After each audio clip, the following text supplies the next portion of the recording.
নমস্কাৰ বন্ধুসকল, মই মণিমাধৱ দত্তই আপোনাক স্বাগতম জনাইছোঁ মোৰ অন্য এটি ভিডিঅ'লৈ। আজি মই উপস্থিত আছোঁ মণিকাঞ্চন ৰংগক্ষেত্ৰ মাজুলী। মণিকাঞ্চন ৰংগক্ষেত্ৰ বুলিলেই আমাৰ মনত পৰে সেই অসম ভাওনা সমাৰোহ, পালনাম ইত্যাদিলৈ। শ্ৰী শ্ৰী আউনীআটী সত্ৰৰ সমীপতে অৱস্থিত সেই মণিকাঞ্চন ৰংগক্ষেত্ৰলৈ উদ্দেশ্য মাথো এটাই, সদৌ অসম ভাওনা সমাৰোহ 2024। সদৌ অসম ভাওনা সমাৰোহ অনুষ্ঠিত কৰিছে শ্ৰী শ্ৰী আউনীআটী সত্ৰই, আৰু সেই সদৌ অসম ভাওনা সমাৰোহ প্ৰতি 2 বছৰৰ মূৰে মূৰে মাজুলীত অনুষ্ঠিত হয়।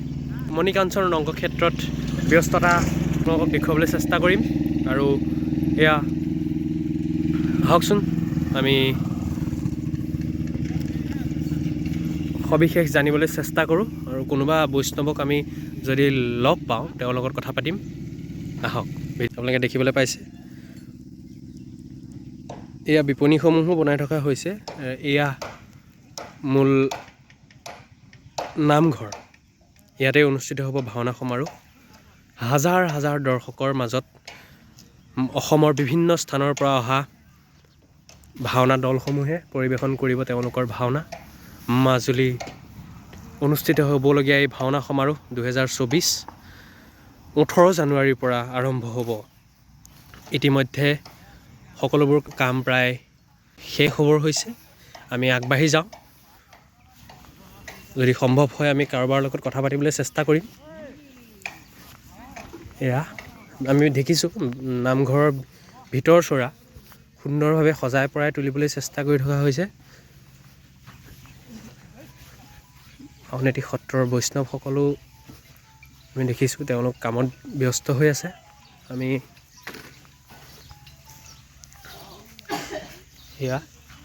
ইয়াতেই হ'ব মূল আসনভাগ প্ৰতিষ্ঠা কৰা হ'ব।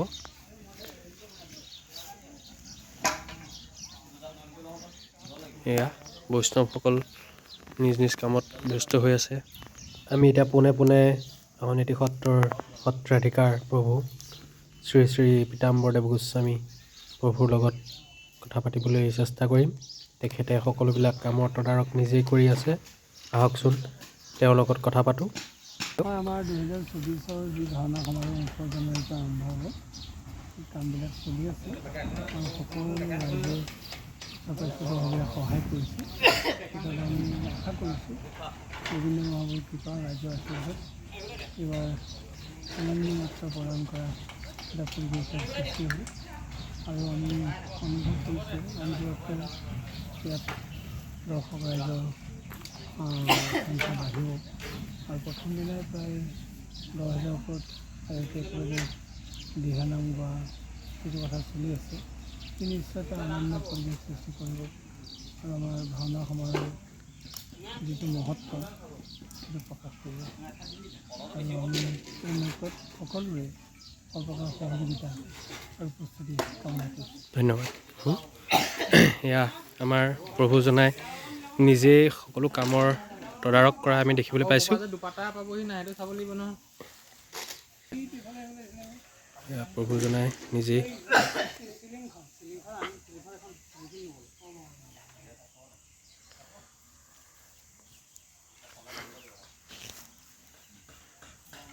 এয়া হাঁহিয়েই কয়, তেওঁলোকৰ হাঁহিয়েই কয় যে আনন্দ ফূৰ্তিৰ মাজত তেওঁলোকে কামসমূহ আগবঢ়াই নিছে। সকলো নিজৰ নিজৰ কামত ব্যস্ত হৈ আছে। এয়া আপোনালোকক দেখুৱাবলৈ চেষ্টা কৰিম। এয়া ইতিমধ্যে আমি নামঘৰৰ পৰিৱেশ দেখিলোঁ। আমি অন্যফালে যাওঁচোন, তাতো বহুকেইজন বৈষ্ণৱ জড়িত হৈ আছে। তেওঁলোকৰ লগত কিছু কথা পাতিবলৈ চেষ্টা কৰিম।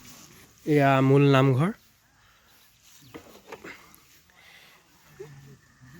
এয়া মূল নামঘৰ, আৰু এই নামঘৰতে অনুষ্ঠিত হ'ব অসমৰ বিভিন্ন দলৰ মাজত ভাওনাৰ প্ৰতিযোগিতা। এক সুন্দৰ পৰিৱেশ বিৰাজ কৰিব 18 জানুৱাৰীৰ পৰা। তাৰ বাবে প্ৰস্তুতি প্ৰায় তুংগত। এয়া খুব সম্ভৱ হ'ব আপোনাৰ সেউজ কক্ষ। ভাৱৰীয়াসকলে নিজৰ পোচাক পৰিধান কৰি আহি এই ৰুমত এয়া বেৰিব। এই ৰুম বেৰাৰ পাছত তেওঁলোকে ইয়াতে তেওঁলোকৰ অৱস্থান গ্ৰহণ কৰিব পাৰিব, আৰু ইয়াৰ পৰাই এয়াই হ'ব প্ৰৱেশদ্বাৰ, নামঘৰৰ প্ৰৱেশদ্বাৰ। সিফালে সেয়া আপোনালোকে দেখিবলৈ পাইছে খেৰৰ সুন্দৰভাৱে চাই সুন্দৰভাৱে তেওঁলোকে মণিকূটৰ ব্যৱস্থা কৰিছে। প্ৰভুজনাই নিজেই সকলো কামৰ তদাৰক কৰিবলৈ দেখিবলৈ পোৱা গৈছে। আমি অন্যফালে যাওঁ, বৈষ্ণৱসকলৰ লগত কথা পাতিবলৈ চেষ্টা কৰিম।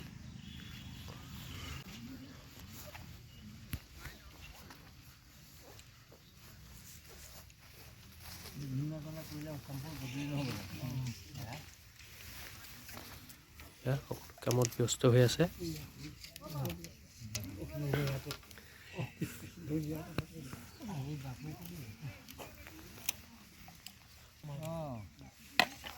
আমাৰ এয়া বিভিন্ন কাম কৰি আছো। হয়,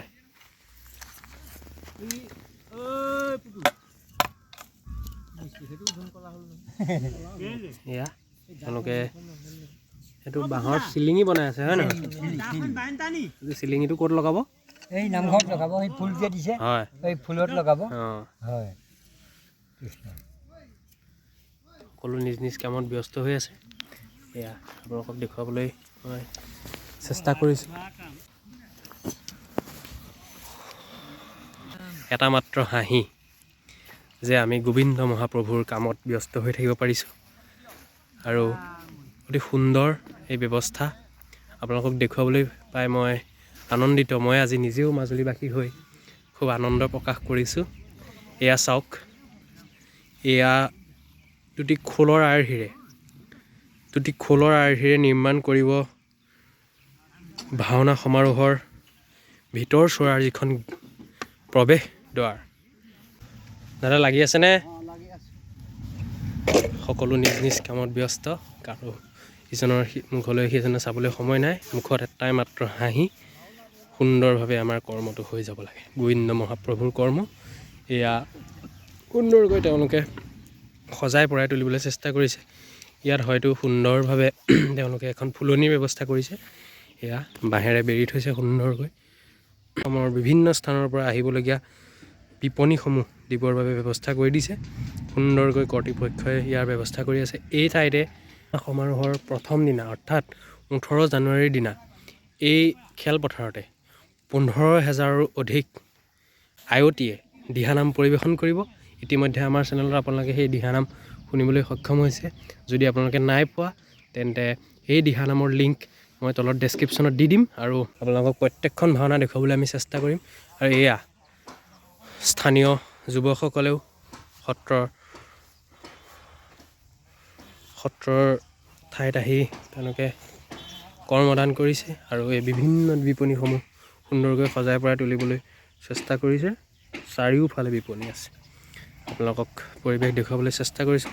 আৰু ইয়াৰ লগে লগে মই আজিলৈ আপোনালোকৰ পৰা বিদায় মাগিছোঁ। আপোনালোকে মোৰ চেনেলটোলৈ যদি নতুনকৈ আহিছে তেন্তে চেনেলটো ছাবস্ক্ৰাইব কৰিবলৈ নাপাহৰিব আৰু লগতে থকা বেল আইকনটো দবাই দিব, যাতে আপুনি সকলোবিলাক ভিডিঅ' ন'টিফিকেশ্যন পায়। আৰু ভিডিঅ'টো ভাল লাগিলে লাইক কৰিব, কমেণ্ট কৰিব আৰু শ্বেয়াৰ কৰিবলৈ নাপাহৰিব, যাতে সকলোৱে ভিডিঅ'টো চাবলৈ পায়। ধন্যবাদ।